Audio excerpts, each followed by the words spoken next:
Tänasest videos näitan, kuidas alustada futuuridega kauplemist OKX platvormil, et oma kasumit maksimeerida.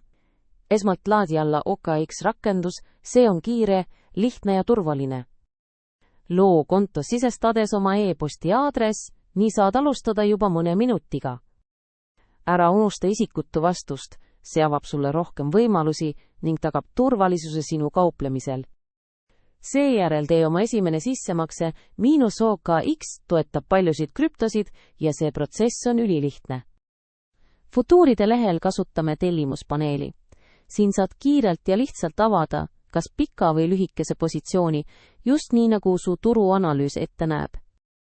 OKX võimaldab kuni 100x võimendust miinus, kuid pea meeles, et suurem võimendus tähendab ka suuremat riski. Alustades kasuta alati väiksemat võimendust.